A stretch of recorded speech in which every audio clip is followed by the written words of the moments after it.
ជំរាបសួរប្រិយមិត្តអរគ្នាសូមស្វាគមន៍មកកាន់ Channel តម្រុយឆ្នោតអាវង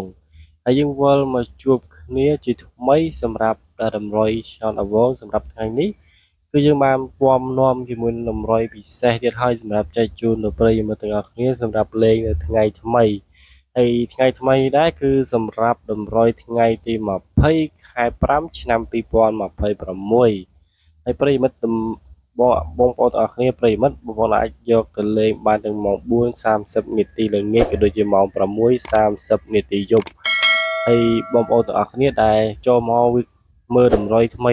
ហើយប្រិយមិត្តទាំងអស់គ្នាចង់បានតម្រុយច្បាស់ជារៀងរាល់ថ្ងៃពី Channel ខ្ញុំបាទតម្រុយឆ្នោតអាវងប្រិយមិត្តទាំងអស់គ្នាកុំភ្លេចជួយចុច Like ក៏ដូចជា Subscribe ដើម្បីទទួលបានវីដេអូថ្មីហើយប្រិយមិត្តទាំងអស់គ្នា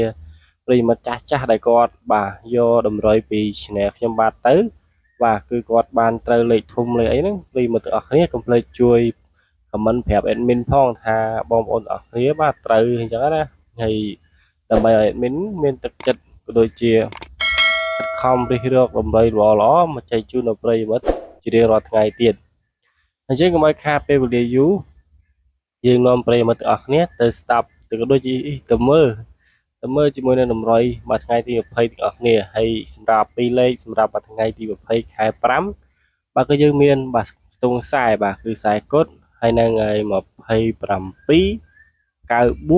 45បាទហើយសង្ឃឹមតែប្រិយមិត្តទាំងអស់គ្នា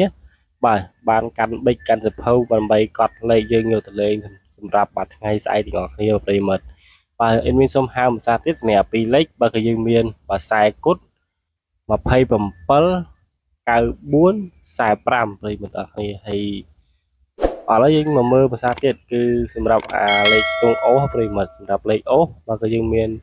បាទអូសខ្ទង់7ប្រិយមិត្តអូសខ្ទង់7និងខ្ទង់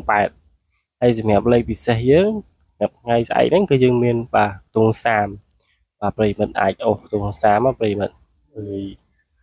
បងប្អូនអាចយកទៅលេងបាទបានទាំងម៉ោង4:30នាទីល្ងាចក៏ដូចជាម៉ោង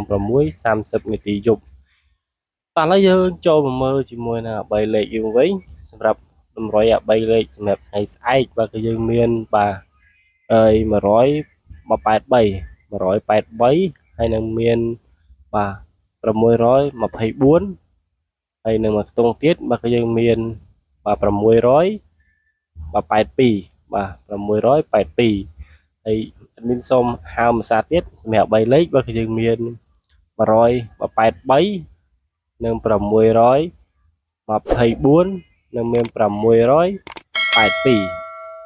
អញ្ចឹងសង្ឃឹមប្រិយមិត្តទាំងអស់គ្នាបាទពេញចិត្តជាមួយនឹងតម្រុយសម្រាប់ថ្ងៃស្អែកគឺថ្ងៃទី20ខែ5ឆ្នាំ2026ហើយតម្រុយនេះបងប្អូនទាំងអស់គ្នាចាប់គុកថាជាadmin នេះចែកបាទគ្រាន់តែកំសាន្តអារម្មណ៍លេងទៅបើបងប្អូនទាំងអស់គ្នាគិតថាតម្រុយនេះល្អក៏ដូចជាលេខបាទល្អប្រិយមិត្តទាំងអស់គ្នាអាចយកទៅលេងទៅហើយបើបងប្អូនទាំងអស់គ្នាគិតថាលេខនេះមិនសមក៏ដូចជាប្រិយមិត្តទាំងអស់គ្នាមិនចូលចិត្តទេបងប្អូនទាំងអស់គ្នាបាទក៏មើលគ្រាន់តែជាការកំសាន្តទៅអញ្ចឹងសម្រាប់វីដេអូថ្ងៃហ្នឹងមានតែប៉ុណ្្នឹងទេក៏សូមអរគុណនិងសូមគោរពលាជួបប្រិយមិត្តទាំងអស់គ្នានៅតម្រុយសម្រាប់ថ្ងៃស្អែកទៀតអរគុណ